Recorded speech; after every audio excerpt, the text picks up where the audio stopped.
I guess today, BBC Radio 2 Breakfast, by the way, John and Miranda. I guess today, David Walliams. David Walliams, in our guest section, it's our guest. That's the jingle again. So beautiful the way you sing that. Another quick fire question from me from Twitter. Seahorse or mountain goat? What's the choice? What do you mean? Well, I mean, what for what? To eat? To be. Oh, a seahorse, they're beautiful. I always like to see them in the aquarium. Oh, stop it. Come on. No, they're one of the most beautiful creatures in the world, aren't they, a seahorse?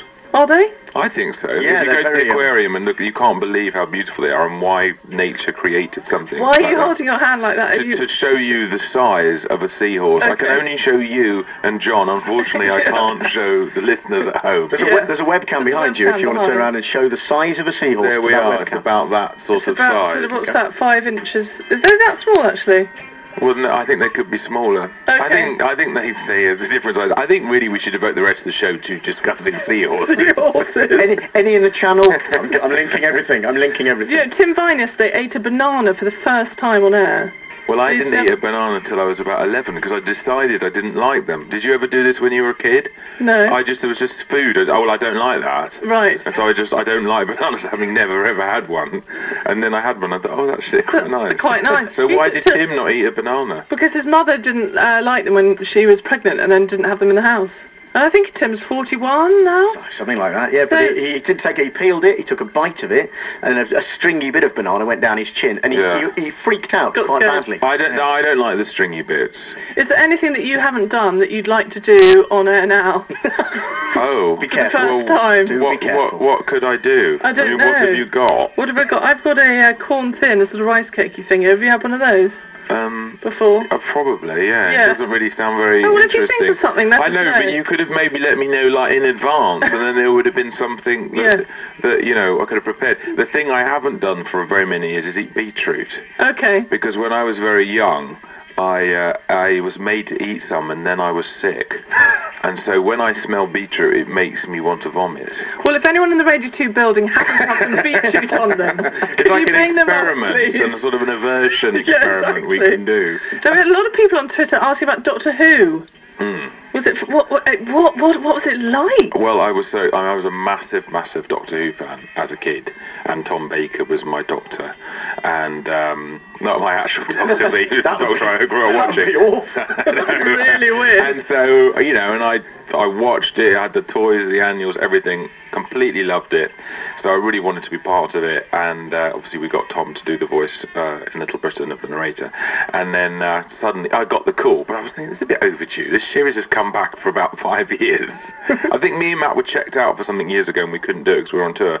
And then I got offered this part, and I immediately said yes, because I made a stupid mistake with the Harry Potter films, in that I was offered a part in it, not a big part, but I was offered a part in it, and I was obviously a bit full of myself at the time. So, well, can I do a part, in the school? I thought, oh, well, they're going to make another 5 films, I'll be a teacher, and they never asked me. I really because I could have like a Harry Potter film on my CV, and I could be going around conventions now, signing autographs and charging people £5 for my signature. You do that anyway. I know. I could do that for the rest of my life in Harry Potter. But no, I played this sort of mole-like alien called Gibbous.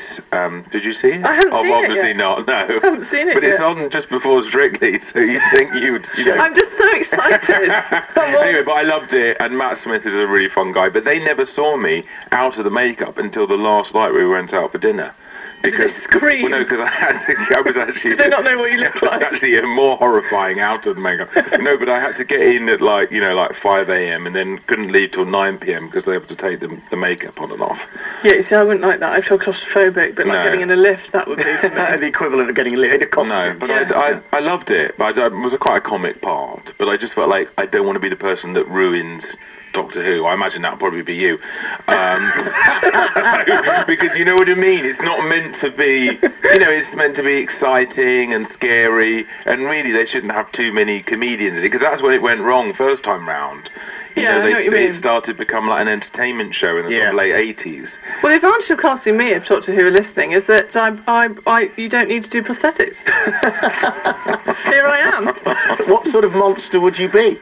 One that just watches Strictly and eats corn thins. Who do you think is going to win Strictly? Jason or Harry, I reckon. How many years do you think we're away from being on it? Next year, should we do it next year? Actually, Russell Grant was on yesterday and he said, would I like to do a musical or a Christmas show with him? Do you want to do a musical? Do you want to join in? With Russell Grant? Yeah. Timmy Mallett's in it as well. Yeah. What does he have to do here? Okay, me, you and Russell Grant. West End musical. Yes, I'd love to.